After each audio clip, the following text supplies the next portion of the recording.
Olá, pessoal. Engenharia na TV essa semana, com um tema atualíssimo. Vamos conhecer em detalhes a operação da usina de energia a partir do nosso sistema de matéria-prima do lixo. Nós temos aqui o Everton Herzer, que é o diretor técnico da Ambiental, que vai nos dar detalhes.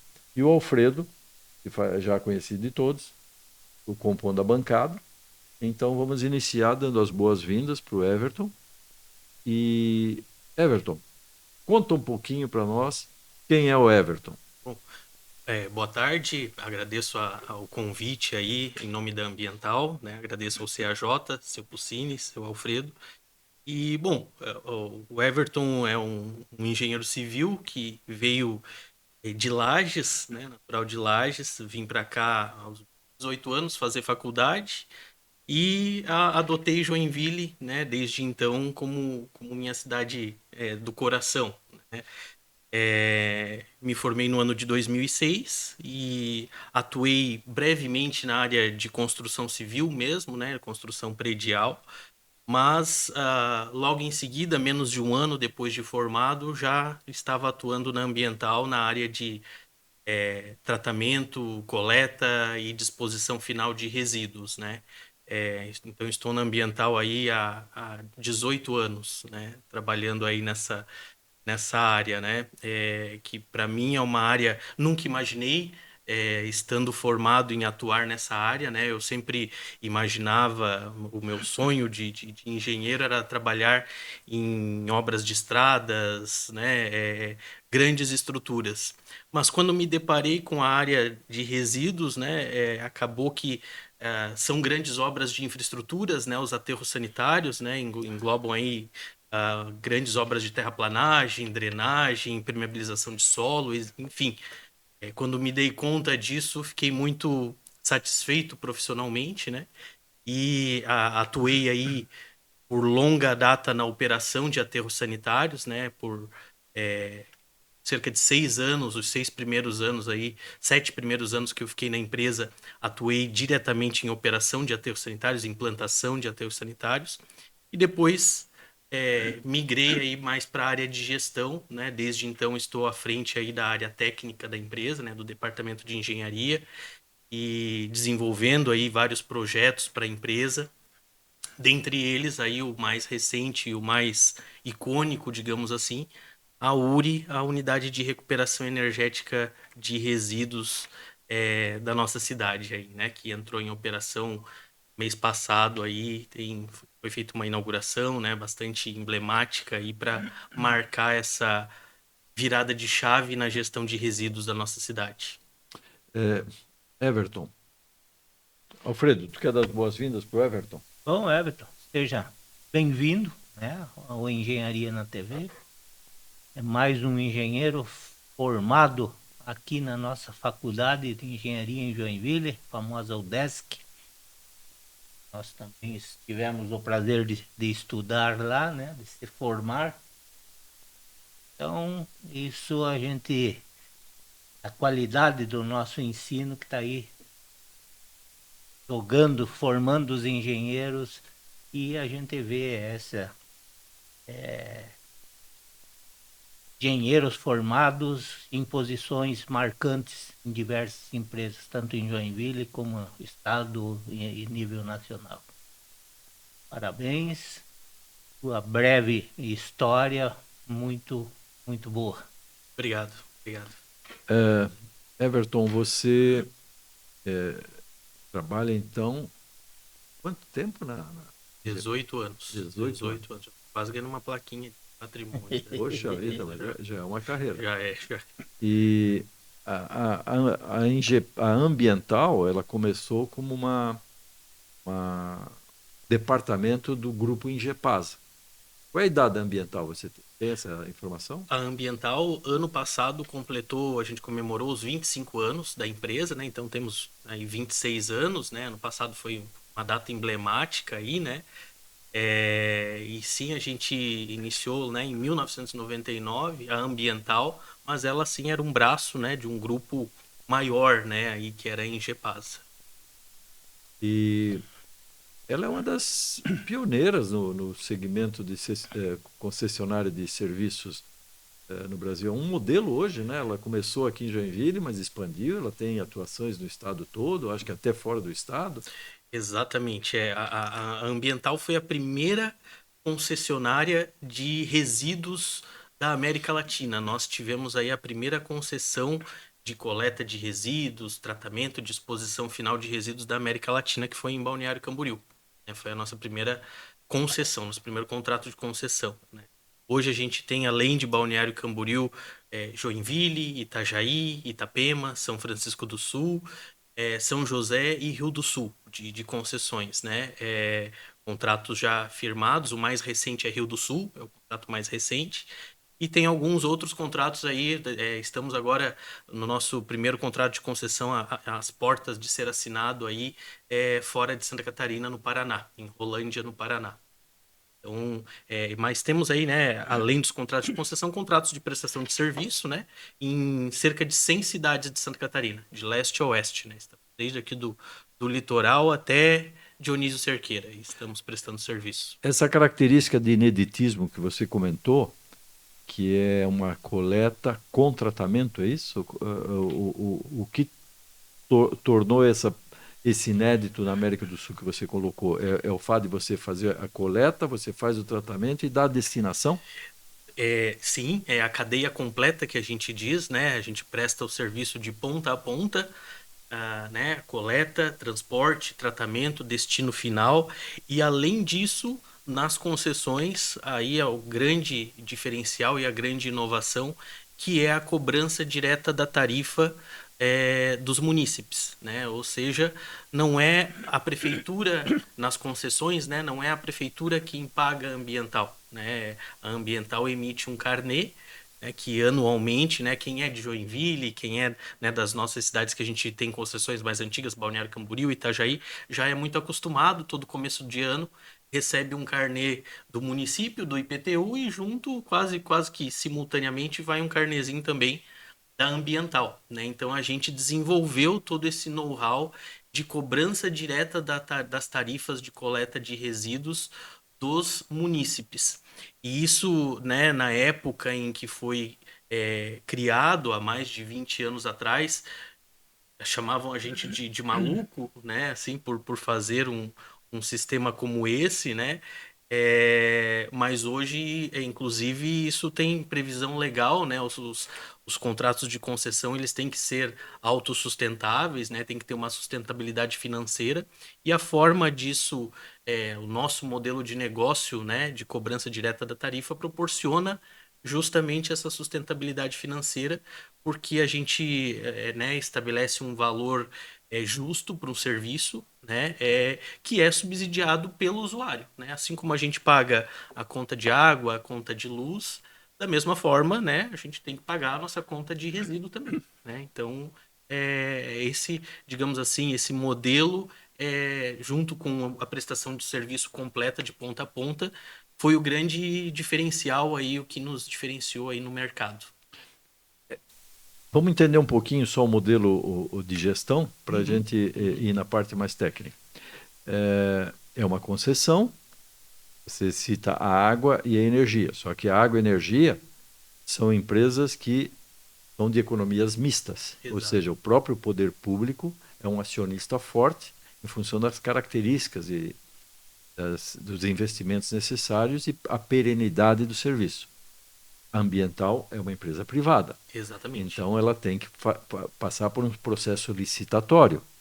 Qual é a vida desse processo licitatório? Quer dizer, uma empresa como a de vocês, complexa como ela não pode depender de uma licitação a cada ano. Quer dizer, você Exatamente. tem. Então, como é que vocês arredondaram esse modelo?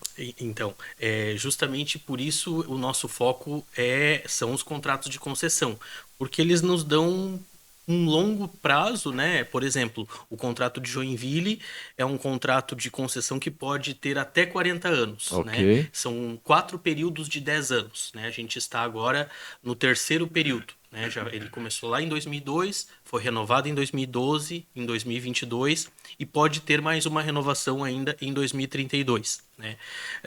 Da mesma forma, todos os contratos de concessão, uma característica justamente é o longo prazo, né? Que proporciona previsibilidade para a empresa, né? E proporciona a possibilidade de a empresa fazer grandes investimentos, né, justamente por ter um longo prazo para amortizar esses investimentos. Então, esse, digamos assim, é o modelo que a gente julga ideal, né? A gente, como eu falei também, a gente trabalha em outras cidades com contratos de prestação de serviço, que aí são contratos menores, de 5 anos, agora com a nova lei de licitação pode chegar até 10 anos, mas são contratos menores, mas que a gente também faz um esforço comercial por meio de PMIs, né, manifestações de interesse, junto aos municípios para converter esses contratos em contratos de concessão. E aí, em havendo a vontade do município, né, o município abre uma concorrência, um edital de licitação, né, a gente participa junto com outras empresas, né, eventualmente ganha, né, enfim. Então é esse modelo que a gente julga ideal, né, o nosso foco realmente são os contratos de concessão que são de longo prazo e nos possibilitam aí uma previsibilidade aí na Uma nosso negócio. curiosidade como cliente. Uma curiosidade como cliente. Você, nesse modelo aí, eu sou o seu cliente, eu que pago a você. Agora, você tem que negociar investimentos e reajustes. Você não vai negociar comigo. Você negocia com quem? Eu negocio com o poder concedente, ou seja, com os municípios, né? Geralmente, via de regra, os municípios têm uma pasta gestora do nosso contrato. Citando o exemplo aqui de Joinville, quem faz a gestão do nosso contrato é a Secretaria de Infraestrutura. Ah, Dentro ok. da Secretaria de Infraestrutura existe uma unidade que é a unidade de limpeza urbana. Existe uma equipe técnica com quem a gente faz toda essa negociação de reajuste anual da tarifa, né? Anualmente a gente apresenta planilhas de formação de preço dos nossos serviços atualizadas, com os custos atualizados, e aí a CEINFRA audita essas planilhas, né? Faz toda a fiscalização do nosso serviço e aprova ou pede ajustes nossos, né, até que, enfim, se chegue a um consenso para aprovação da tarifa de coleta de lixo do ano seguinte. Quer dizer, existe um método bastante detalhado no que se refere ao acompanhamento do serviço, acompanhamento dos custos e dos reajustes. Sim, sim. Muito. A CEINFRA tem uma equipe robusta de engenheiros, de técnicos ali que faz todo o acompanhamento, tanto dos serviços quanto dos investimentos do contrato. É uma boa inspiração para nós. Nós temos um Sim. contrato de plano de saúde com a Unimed, que é o CREA, e é o elemento contratante. E o que nós estamos pleiteando é justamente que exista no CREA essa equipe técnica que você está nos mostrando que existe dentro da prefeitura. Sim. Quer dizer, você vai lá, você tem que se justificar com critérios. Toda vez que você tem um projeto novo, você deve apresentar para eles. Tem um modelo para a gente realmente servir de inspiração também para o nosso próprio grupo de trabalho. Sim. Não, muito bacana.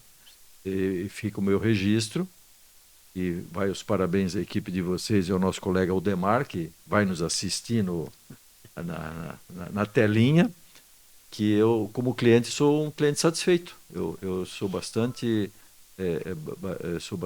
assim admirador do serviço de vocês, da qualidade do serviço de vocês. Tenho uma propriedade rural também lá em Piraberaba. Vocês fazem a coleta lá, a coleta tanto seletiva quanto a orgânica. E por ser uma área rural, lá não há cobrança. É um serviço realmente de cunho comunitário, né? Então a frequência é menor também, tudo isso.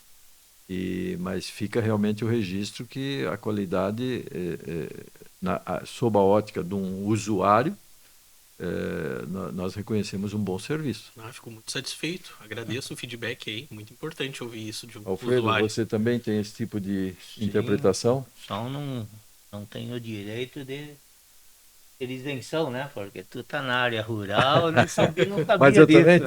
eu também tenho aqui a propriedade urbana. Aqui realmente eu Sim, pago regular. sim. Aliás, 2 endereços urbanos aqui. Eu tenho 2 endereços urbanos, onde tinha o meu escritório, onde tinha a minha casa aqui também. Mas lá na área rural a gente realmente tem lá a coleta seletiva e a coleta. Eu tenho uma dúvida. Se você tem um imóvel e ele está desocupado, é obrigação pagar essa mensalidade? Sim, uhum, mesmo ele estando desocupado, né? Porque o serviço ele não deixa de existir, né? O caminhão, existe um fator no nosso serviço que é a disponibilidade, né? Tem que estar disponível. Tendo gente, pode ter um prédio lá de 50 apartamentos, né? Eu vou passar lá e eu tenho que estar disponível para fazer a coleta dos 50 apartamentos, mesmo que tenha só 10 ocupados, né? Então, todos os 50 tem que pagar, né? Eu, eu- é, eu- seria Não seria cobrado só se eu tivesse a possibilidade, o que operacionalmente não é possível, por exemplo, eu tenho uma rua que eu não tenho ninguém morando naquela rua, então o caminhão não passa naquela rua, citando um exemplo bem grosseiro assim, né? Uhum. Então beleza, né? Eu não tenho o custo daquele caminhão passando naquela rua, mas como eu não tenho como saber, né? Isso, né? Aqui não passa, lá passa. A gente tem que passar em todas as ruas da cidade, né? Obrigatoriamente. Então o serviço ele está disponível para toda a cidade. Mesmo não tendo morador, é cobrada a tarifa. Veja, vocês têm uma gama grande de serviços. Vocês fazem a coleta do resíduo orgânico, vocês fazem a coleta do reciclável, vocês fazem a limpeza das vias públicas. Vocês Exato. fazem não sei se o termo é esse, varrição, ou limpam as sarjetas, tem as. O nome que a gente dá são os serviços gerais de limpeza, né? Desse serviço, existe uma série de outros serviços, né? Tem a varrição manual, tem a capina mecanizada, tem a roçada, enfim, né? Tem uma limpezas mecanizada de boca de lobo, tem uma série de serviços dentro dos serviços gerais de limpeza, limpeza de praças, que são equipes, né? Cada qual destinada a um desses serviços, né? Tem a equipe de capina mecanizada, a equipe de varrição manual, a equipe de pintura de meio fio, a equipe de limpeza de praça, né? Enfim, uma equipe compõe esses serviços gerais de limpeza urbana, né? E além da coleta domiciliar convencional, que é o resíduo orgânico, o resíduo comum que a gente chama, né?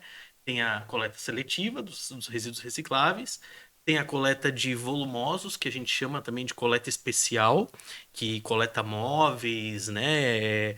Móveis que não servem mais, eletrodomésticos. Isso tem Esta é um agendada, né? É agendada. agendada na ambiental. Então é sob agendamento, aí a gente passa lá, tem uma orientação, deixa o móvel na calçada, tudo a gente tem um prazo lá para atender.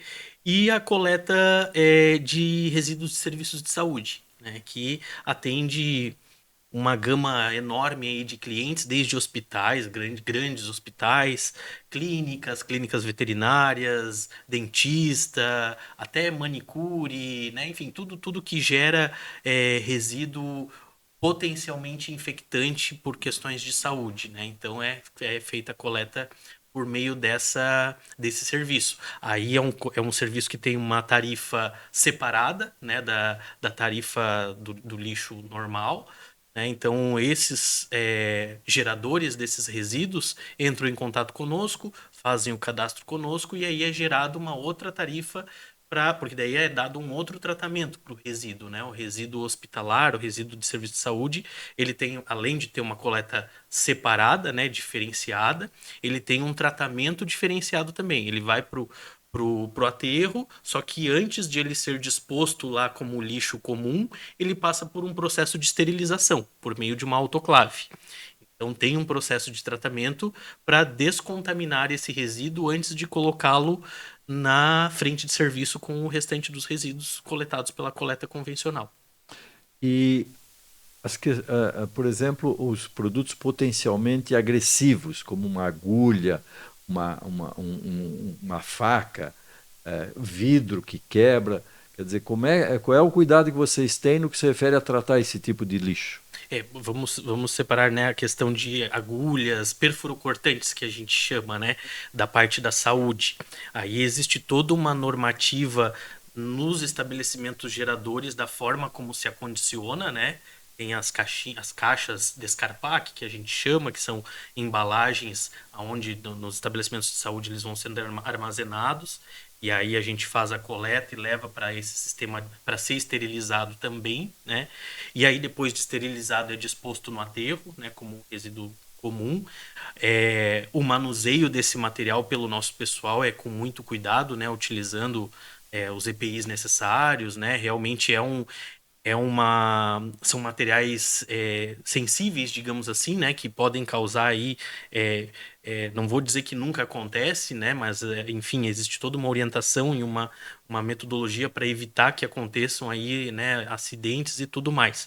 Então, a gente orienta, né, os geradores, os estabelecimentos geradores, a forma correta de acondicionar isso e de colocar à nossa disposição para nós coletarmos, para mitigar justamente a questão de acidentes, né? Porque realmente é um material bem complexo, digamos assim, né, de ser trabalhado, né? E quando chega no aterro, é feita a esterilização e depois o descarte como um resíduo comum, né? E a parte de vidros, né, que aí muita gente coloca também de forma inadequada, né, nas lixeiras, né? Mas a gente sempre orienta que seja colocado dentro de embalagens, né, de caixa, bem vedado, né, para justamente evitar que no manuseio os nossos coletores, os nossos colaboradores se cortem, se machuquem, né, porque realmente é muito comum, né, na parte do vidro aí é mais comum, né, mesmo com toda orientação, ainda de vez em quando alguma coisa acontece. Nós vamos fazer um pequeno intervalo. Agora fica o registro de que quem imaginou que a atividade não tem engenharia embarcada já deve estar surpreso. Tem muita engenharia embarcada nessa atividade. Sim. Até já. Há mais de 40 anos, a Implatel é referência na produção de embalagens plásticas para os setores químico, farmacêutico, alimentício e cosmético. Com tecnologia de ponta e processos modernos, nossas embalagens fazem parte do dia a dia de milhões de pessoas, garantindo qualidade, segurança e inovação. Comprometida com a sustentabilidade e o respeito ao meio ambiente, a Implatel segue evoluindo, impulsionando o crescimento da empresa, das pessoas e da comunidade. Implatel Indústria de Plásticos. Desde 1995, a Helpro se dedica a impulsionar a produtividade e a inovação da indústria brasileira. Com mais de 1.200 projetos entregues, somos especialistas em desenvolver máquinas e soluções sob medida para a sua empresa. Máquinas especiais, automação de processos, prensas industriais e ferramentas de estampo. Tudo projetado com foco em eficiência, segurança e qualidade. Na Helpro, trabalhamos lado a lado com você para entender suas necessidades e elevar a eficiência operacional ao máximo. Helpro, soluções industriais, transformando desafios em inovação. Há décadas, Artefatos Produtos e Serviços é referência com a marca Persianas Superior, atendendo com eficiência e criatividade. Agora, em uma nova fase, unificamos nossa atuação como Plásticos Superior, com foco e qualidade em soluções para indústria e construção civil, mais moderna, mais forte, alinhada às tendências e inovações. Na linha de frente estão nossos espaguetes de amarração, varetas de solda e macrofibras para concreto, produtos com qualidade superior. Plásticos Superior, soluções que resolvem.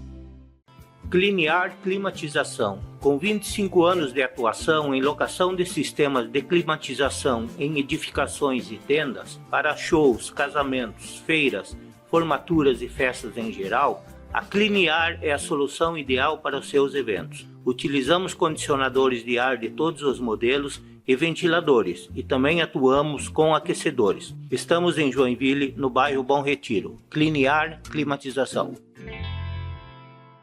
Há mais de 40 anos, a Prêmio Seguros é sinônimo de excelência e confiança. Seja para sua família, sua empresa ou sua carreira, nossa equipe é especializada e tem soluções personalizadas para cada necessidade. Proteção e tranquilidade. É assim que a Prêmio Seguros faz a diferença na vida de milhares de pessoas em todo o Brasil. Para engenheiros, oferecemos soluções exclusivas de responsabilidade civil e riscos de engenharia. Confie em quem entende de proteção. Prêmio Seguros, corretores profissionais.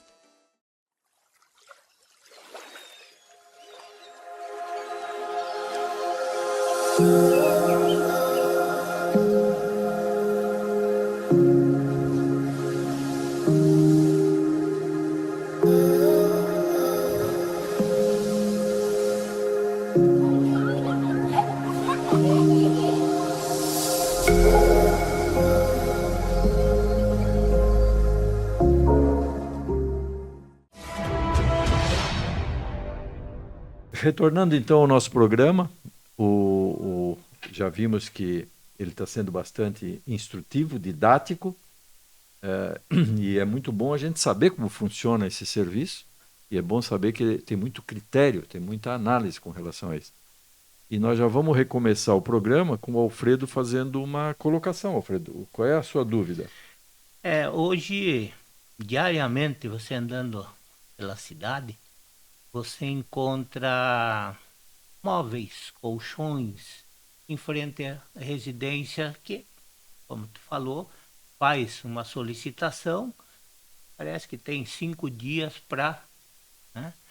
Mas às vezes você olha nesses material abandonados e parece ainda que teriam condições de uso, como colchão, alguns armários.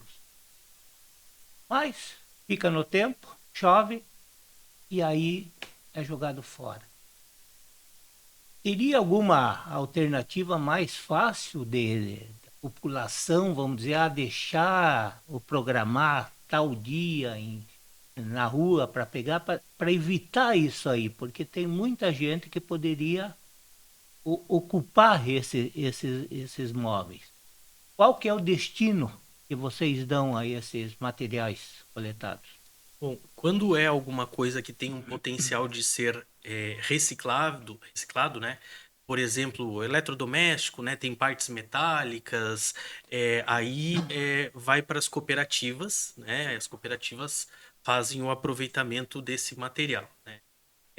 Móveis e colchões realmente ficam um pouco mais prejudicado por conta justamente disso que o senhor falou, né? Ali às vezes fica alguns dias no tempo e a demanda desse serviço ela é bastante alta, né? Então a gente estima ali até 7 dias, às vezes ali, né? A gente ajusta esse prazo justamente a depender da demanda, né? Quando ocorre algum alagamento na cidade, então essa demanda explode, né? Porque daí o pessoal acaba perdendo móveis aí, infelizmente. Então, confesso que realmente fica bastante prejudicado, né, aproveitar esse material por conta disso, né? Assim, às vezes a gente dá até uma prazo e a gente chega lá justamente bem pertinho do prazo, até chegar lá já choveu, já o que tinha um potencial para ser aproveitado, acaba que a gente não consegue aproveitar, mas o que a gente consegue a gente destina às cooperativas, né, para que eles façam daí o melhor aproveitamento possível, né? Esse trabalho de destinação às cooperativas, isso é uma parceria que vocês têm com essas cooperativas? Porque a gente nota também que existem os coletores freelancer na cidade, os coletores independentes. Eles ajudam ou atrapalham o trabalho de vocês? Eu, sendo bem sincero, eu diria que os dois, né? Porque, assim, né? Em relação ao nosso trabalho junto às cooperativas, né? É uma obrigação nossa, contratual até, né? Que a gente faça a coleta dos resíduos recicláveis e entregue para as cooperativas sem qualquer custo. Então, assim, a Ambiental entrega todo esse resíduo reciclável que é coletado sem cobrar nada, né, das cooperativas. Isso é uma obrigação contratual nossa. E essas cooperativas dependem justamente essas cooperativas são cooperativas oficiais, licenciadas junto ao município, né? E elas dependem desse resíduo, desse material, para sobreviverem, né? É a renda deles, né? Eles vendem o material.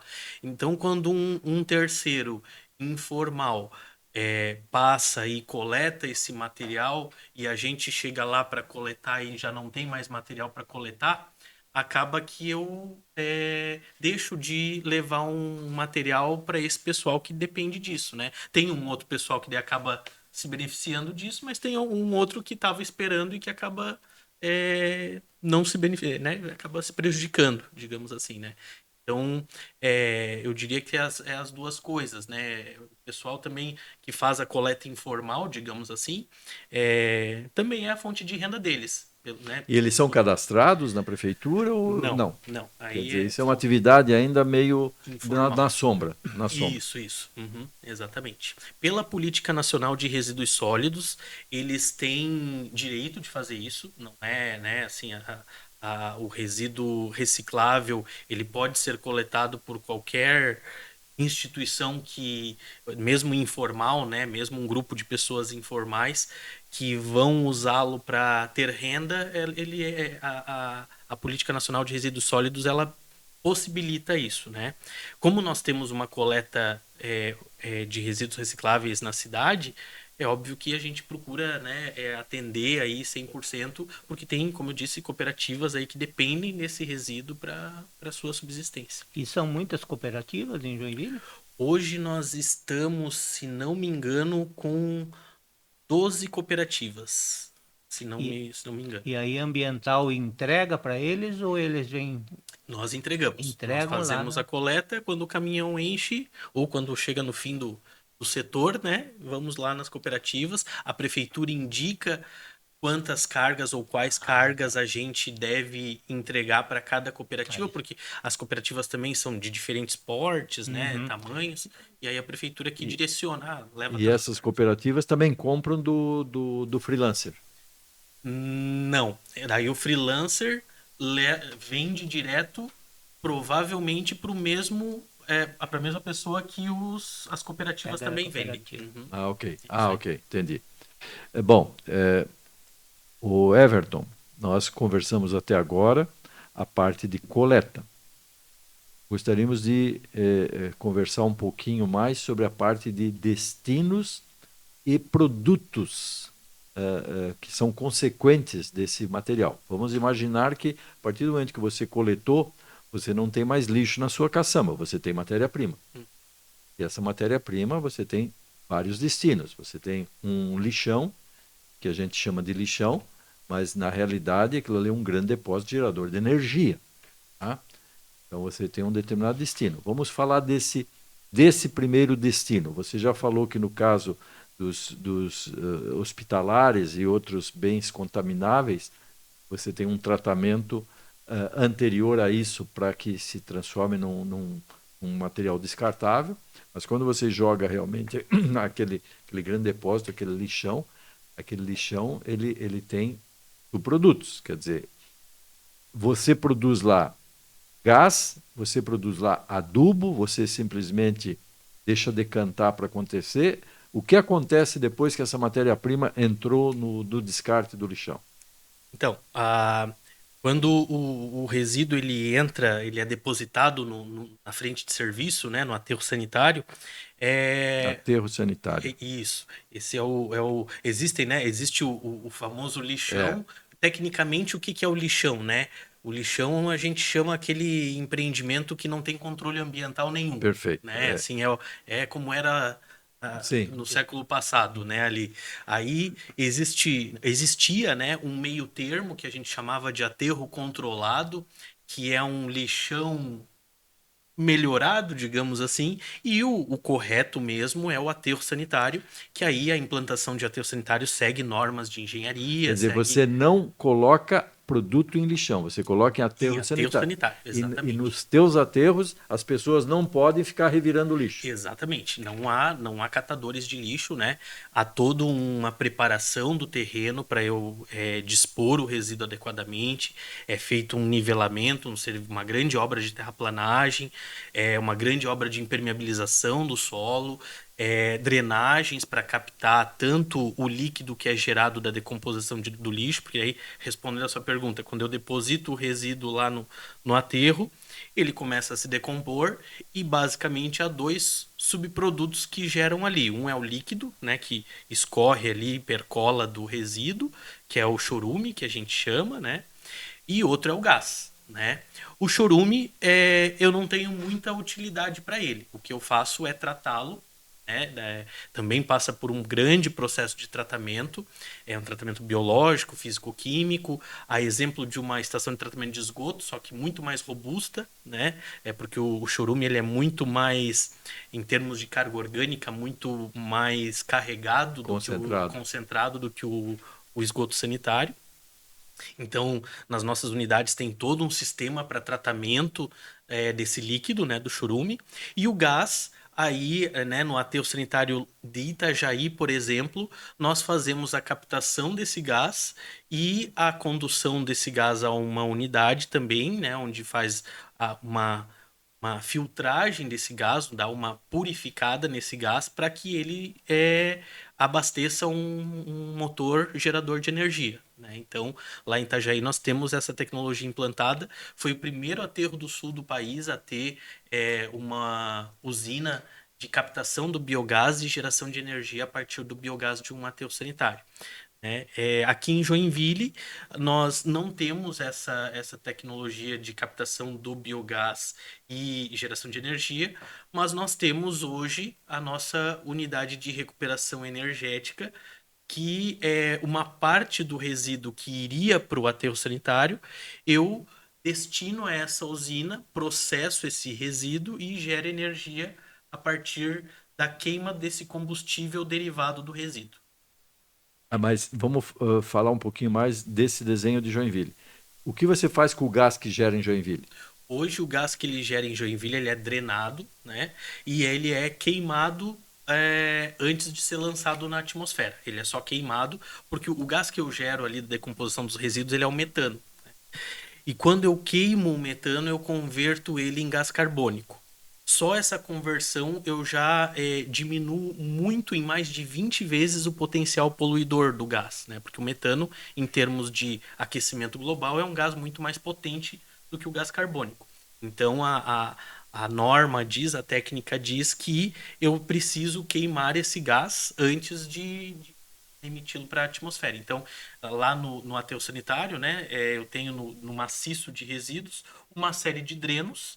Esses drenos, né, eles perpassam por toda a camada de resíduo que está disposta ali e ele é queimado lá na saída, né? Ele é como se fosse uma boca de fogão ali, né, que fica 24 horas saindo gás. A chama original é feita com uma faísca elétrica ou como é? Com uma faísca, né, ou né, um acendimento fósforo, Ok. né, alguma coisa assim. Quer dizer, se um dia apaga, tem que ir lá e acender de Tem que novo. ir lá e acender de novo. Não é uma combustão espontânea, né? Ok. Não ocorre automaticamente. E a nossa unidade de recuperação de energia, como é que funciona? Vamos lá. Agora é muita engenharia envolvida, né? A Ambiental aí, há muito tempo a gente vinha buscando uma tecnologia viável para transformar o resíduo em algum produto valioso, né? Algo, enfim, para a gente aplicar aí na prática a economia circular, né? Que tanto se fala, né? A gente tem aí um ciclo de economia linear, né? Onde a gente compra, consome e descarta e não se faz mais nada com aquilo, né? Então a gente já faz anos aí, desde que eu saí da operação e fui para o departamento de engenharia, a gente busca aí tecnologia para isso, né? Para tratar o resíduo e aproveitar o potencial que tem ali, como o senhor mesmo disse, né? A matéria-prima ali, né? É valiosa, né? Então a gente correu muito atrás, visitou muitas experiências aí, mundo afora, né? E o que a gente via era uma grande dificuldade, né? Principalmente aqui no Brasil, por conta da característica do nosso resíduo, que ele é muito heterogêneo, né? É muito úmido também, né? Tem a quantidade de resíduo orgânico é muito elevada dentro do percentual, cerca de 60% do nosso resíduo é orgânico, né? Então é umidade pura, né? Aquilo ali. E aí a gente via o pessoal sofrendo muito com tecnologias de tratamento térmico, justamente por esse baixo poder calorífico, essa característica heterogênea e tudo mais. E aí até que a gente encontrou uma tecnologia que fizesse uma homogeneização, uma preparação do resíduo e uma homogeneização desse material, deixando ele com uma característica mais similar, né? Assim, mais Uniforme. padronizada, né? Mais uniforme. Exatamente. E como é que é essa tecnologia, né? Basicamente, eu trituro o resíduo, passo por uma série de triturações e de secagem até transformar o resíduo num combustível, que a gente chama, que é o combustível biosintético industrial, que é uma matéria-prima seca, praticamente inerte, com uma baixíssima granulometria, né, ali, e uma baixíssima umidade, cerca de 5% de umidade e uma granulometria aí na ordem de milímetros, né? Então você olha para esse combustível depois de preparado, depois de o resíduo processado, você nem diz que é resíduo, né? Você diz que parece um pó, assim, né? E isso aí, em termos de queima, né, deixa o processo muito mais eficiente, né? Porque eu estou queimando um material super seco e super fino. Então, torna o processo seguinte, que é a queima, muito mais eficiente do que eu queimar o resíduo bruto, por exemplo, que era a grande dificuldade que a gente observava em quem tentava fazer tratamento térmico do resíduo bruto, né, da forma como ele chega ali no aterro sanitário. Então a gente sacou que a gente precisava fazer essa preparação do resíduo, todo esse processo de preparação, antes de aproveitá-lo para fazer a geração de energia. Então a gente investiu pesado nessa etapa, né, de preparação do resíduo. Então tem toda uma linha que a gente chama linha de produção do CBSI, do combustível biosintético industrial, para triturar o resíduo, secar, triturar de novo, moer, secar e deixar ele com essas características que eu falei, né? É um galpão de 60 metros de comprimento, é uma linha de produção mesmo, né? Onde o resíduo vai passando por uma série de equipamentos ali, trituradores, secadores, misturadores, e vão deixando o resíduo com essa característica para eles ir para a próxima etapa. Que tipo de resíduo você direciona para essa aplicação? Em que momento você decide isso? Ou você diz, essa linha vai para a trituração, essa linha vai para o aterro sanitário? Como é que é feita essa seleção? O projeto ele foi pensado para operar com o resíduo com o resíduo sólido urbano, né? Com o resíduo da coleta, só o resíduo da coleta convencional, da coleta do orgânico, vamos dizer assim, né? Que iria para o aterro sanitário. Certo. Então, assim, hoje... Ali tem saco plástico, ali tem resto de comida, ali tem de tudo. Isso, papel, Papel. Né? Tem uma etapa nesse processo de retirada de metais, né? Porque os metais não me ajudam na queima, né? Ali.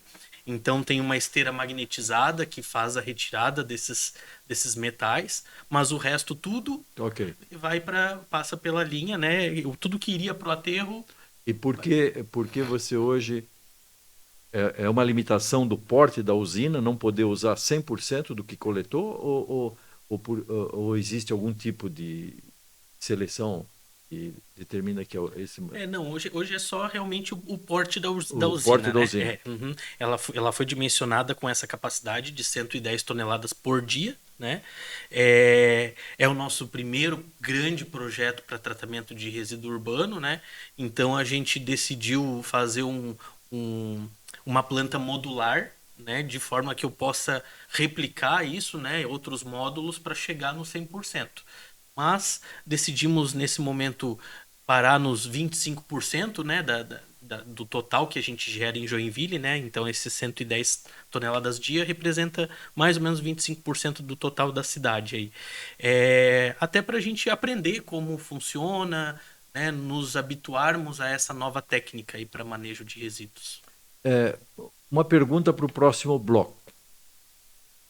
você consome energia para preparar esse material para chegar com ele no estado de ser combustível. E depois esse combustível vai gerar energia. Qual é o resultado do teu balanço energético? O que você gerou lá e o que você consumiu aqui. Mas isso nós vamos conversar no próximo bloco.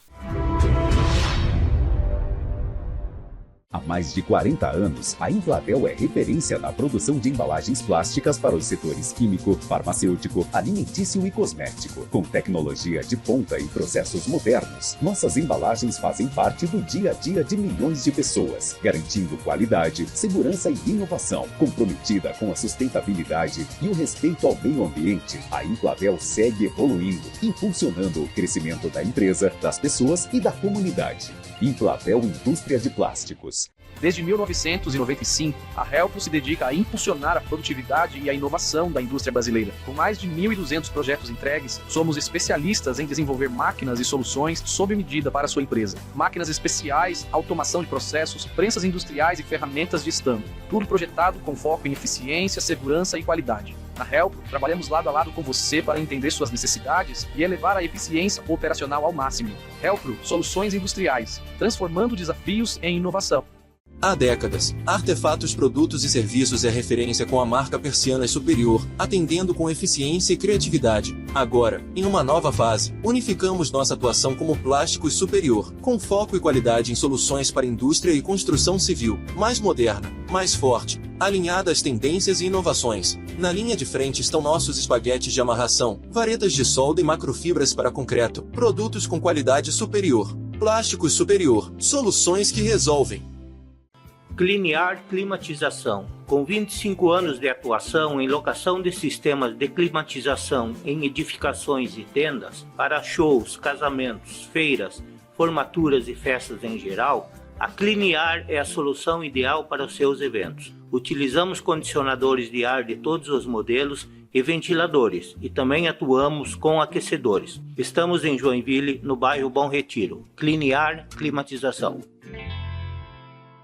Há mais de 40 anos, a Prêmio Seguros é sinônimo de excelência e confiança. Seja para sua família, sua empresa ou sua carreira, nossa equipe é especializada e tem soluções personalizadas para cada necessidade.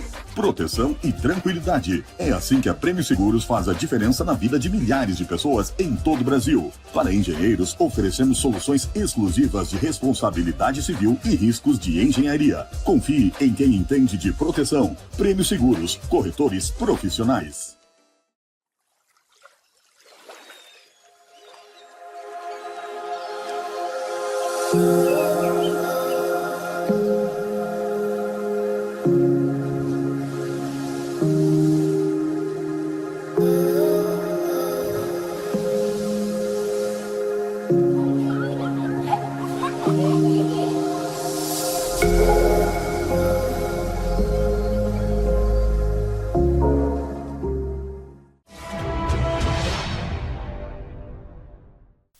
Alfredo, o que você acha que nós vamos ter de resposta com relação ao equilíbrio energético dessa usina? Everton. Vai ter sobra. Everton, conta para nós como é que é o equilíbrio energético dessa usina. Se me permite, antes de falar, vou deixar um pouquinho o suspense ainda no ar aí Fica a respeito à vontade. disso. Mas quais que são as próximas etapas depois da produção do combustível, né, ali?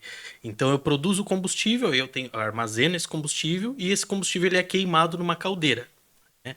Então a caldeira vai gerar o vapor, né, ali é uma caldeira geradora de vapor normal, uma caldeira industrial, e esse vapor abastece uma turbina, faz girar uma turbina, né, que consequentemente gera energia, né? Então esse é digamos, o ciclo completo, né, do processamento do resíduo e a etapa de geração de energia.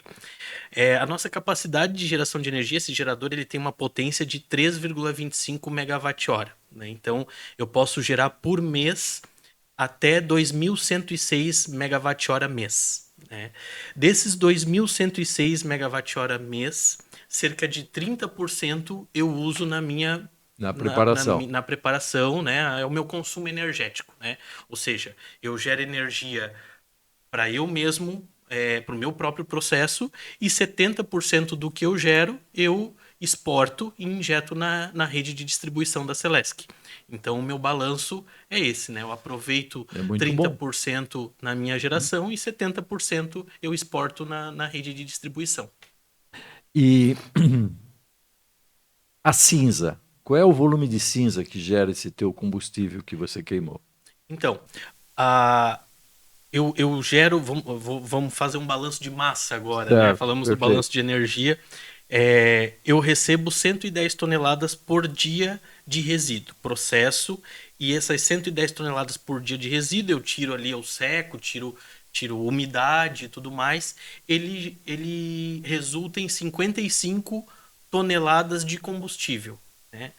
Dessas 55 toneladas de combustível que eu queimo, eu gero cerca de 15 a 20% de cinzas. De cinza. Né? Então, né, aí em torno de 7 a 10 toneladas aí, né? E qual é o destino que você dá para essa cinza? Aí a cinza vai para o aterro sanitário também. A cinza vai para o aterro Isso. sanitário. Ela tem daí característica que permite que ela seja depositada no aterro sanitário. E essa cinza, ela tem alguma característica sólida ou é algo que Bastante sólida. ela poderia ser, inclusive, reincorporada num processo de concretagem? Isso, existe, né, ideias, né, claro, como eu disse, nesse momento a gente está no início de operação e Porque é um volume grande, né? Sim, é um volume considerável. Então, a gente está focado nesse início de operação, mas a gente tem ideias aí, né, de ser aterro zero, como se diz, né, de aproveitar tudo que entra ali, ele ter uma determinada utilização, inclusive as cinzas. Agora, vamos aos números. Aliás, diz que engenheiro gosta de número, né? Você gera essa energia tem um valor. Esse valor dessa energia gerada que você está destinando à rede vai te dar que tempo de retorno no investimento da sua usina? Boa pergunta. Como a gente está num contrato de concessão, né? Esse empreendimento ele está dentro de um contrato de concessão. Como que esse projeto ele foi modelado financeiramente falando, né? O investimento ele foi lançado, ele está lá na nossa tarifa de coleta de lixo, né? Todo mundo está pagando aí ao longo de 10 anos esse investimento. Então esse investimento vai ser remunerado para nós por 10 anos. Então, quando me faz essa pergunta, qual que é o período de retorno? Eu falo, 10 anos. Que ele foi diluído exatamente, né, de 2022 até 2032, da última renovação do contrato de concessão até a próxima provável prorrogação. Então, o investimento ele vai ser remunerado dessa forma. O OPEX, né, a operação da unidade, ela é autossustentável por meio da receita da venda de energia.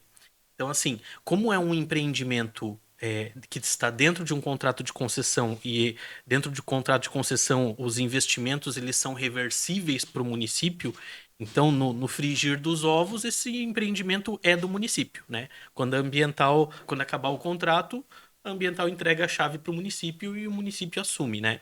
Então é um empreendimento que ele não visa lucro, né? Ele tem que só se pagar. Né? Então, assim, o investimento a gente é remunerado pela tarifa de coleta de lixo e a operação ela se sustenta da própria receita da venda da comercialização ali da energia gerada. Né? Eventualmente, se a receita for maior do que os custos operacionais, ainda o excedente ele abate de outros serviços da ambiental. Então, o objetivo desse projeto foi justamente dar, inclusive, essa sustentabilidade financeira para o contrato.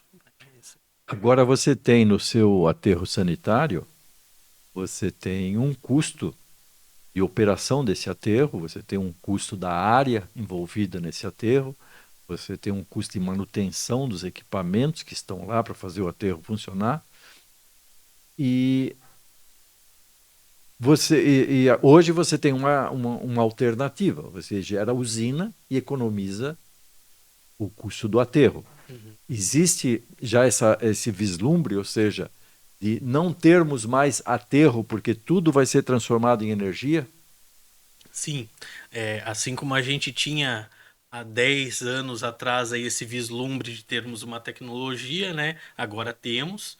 Agora a gente tem que ser mais ousado, né? Temos que continuar na ousadia de replicar essa tecnologia ou outras, né, que venham a ser viáveis para justamente reduzir cada vez mais a dependência do aterro sanitário. Até porque aqui em Joinville nós temos o nosso espaço ali, onde é o aterro sanitário no Distrito Industrial, é, ele é restrito, né? E ele tem, a gente tem uma determinada área que hoje ela tem aí um potencial de até 20 anos de vida útil. Então, e Joinville é uma cidade com grandes restrições ambientais, né? É muito cortada por rios, né? Tem Mata Atlântica, né? As áreas de preservação aí da cidade. Então, a gente não tem áreas, não temos para onde correr, né? Então, o relógio está correndo, a gente tem esse prazo para a gente implementar outras soluções, né? Ou melhorar a coleta seletiva, ou a compostagem, ou a recuperação energética, ampliar a recuperação energética para reduzir cada vez mais a dependência do aterro sanitário, né? Isso é uma meta aqui de Joinville e que devia ser de todos os municípios, né? Depender cada vez menos do aterro. Agora, aquele aterro sanitário que já gerou o chirume, já saiu o gás, existe lá uma massa. Essa massa não tem um aproveitamento potencial como um adubo, qualquer outro tipo de utilização, quer dizer, e isso vai sedimentando, né? Uhum. Você tem como extrair o material que entrou por primeiro lá de baixo para dar algum outro destino a isso? Em tese tem, né? Só que ainda é muito caro, né? Ainda não é viável, né? Mas sim, existem ideias, né, e projetos de mineração de aterro, que a gente chama, né? De você aproveitar o potencial daquilo que está enterrado ali, porque grande parte... É uma grande compostagem, a rigor. Na verdade, o orgânico ele já se decompôs inteiro, né? Porque já, digamos assim, uma área que eu encerrei há 10 anos... resíduo orgânico já foi-se, Já né? foi. Mas tem muito plástico, muito papel, muito metal ali enterrado, Entendi. que tem um potencial, Sim, né, sim. ali de aproveitamento, né? Mas hoje o limitante, digamos assim, é justamente a questão de custo de operacionalizar essa mineração de um aterro. É o grande impeditivo. Alfredo, nós temos 2 minutos ainda. Qual é a sua a impressão que você teve dessa complexidade? Quer dizer, realmente hoje estamos tendo uma aula de engenharia. Completa. E é um processo super complicado, né?